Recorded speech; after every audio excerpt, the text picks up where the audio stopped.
कैकेयी द्वारा वरों की प्राप्ति। उल्लासित महाराज दशरथ ने शीघ्रातिशीघ्र राजकार्यों को संपन्न किया और राम के राजतिलक का शुभ समाचार सुनाने के लिए अपनी सबसे प्रिय रानी कैकेयी के प्रासाद में पहुँचे। कैकेयी को अपने महल में न पाकर राजा दशरथ ने उसके विषय में एक दासी से पूछा। दासी से ज्ञात हुआ कि रुष्ट होकर महारानी कैकेयी कोप भवन में गई हैं। महाराज चिंतित हो गए।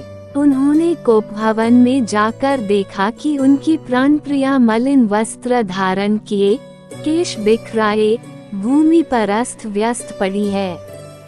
उनकी इस अवस्था को देखकर आश्चर्यचकित राजा दशरथ ने कहा, प्राणेश्वरी, मुझसे ऐसा क्या अनिष्ट हुआ है कि क्रुद्ध होकर तुम कोप भवन में आई हो? यदि तुम किसी बात से दुखी हो तो मुझे बताओ, मैं तुम्हारे कष्ट का निवारण अवश्य करूंगा। महाराज के इस प्रकार मनुहार करने पर कैकेयी बोली, प्राणनाथ, मेरी एक अभिलाषा है, किंतु यदि आप उसे पूरी करने की शपथपूर्वक प्रतिज्ञा करेंगे तभी मैं आपको अपनी अभिलाषा के विषय में बताऊंगी।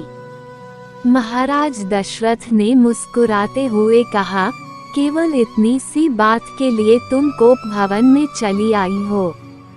मुझे बताओ, तुम्हारी क्या इच्छा है? मैं तत्काल उसे पूरा करता हूँ।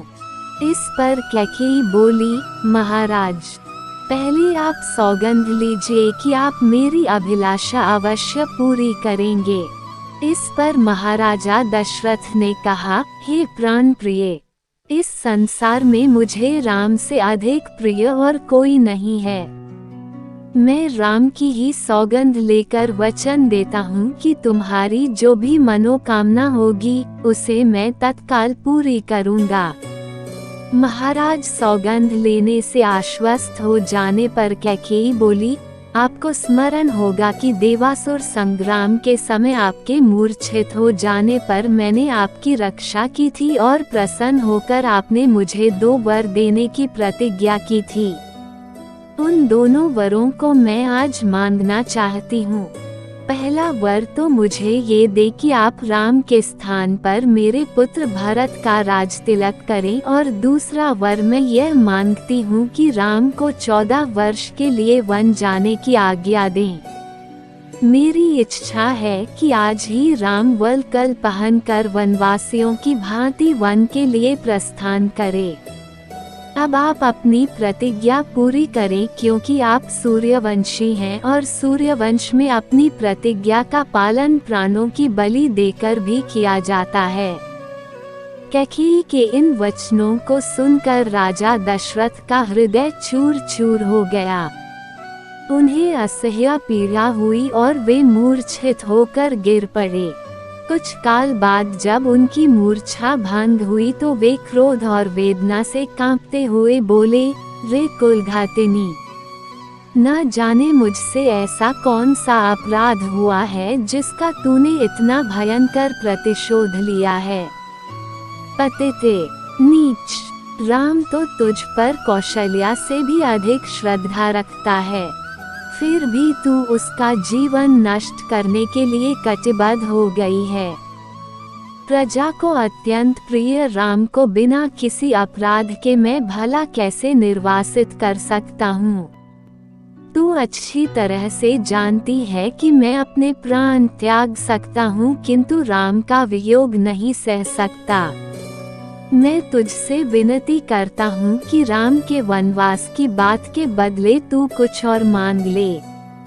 मैं तुझे विश्वास दिलाता हूँ कि मैं तेरी मांग अवश्य पूरी करूँगा।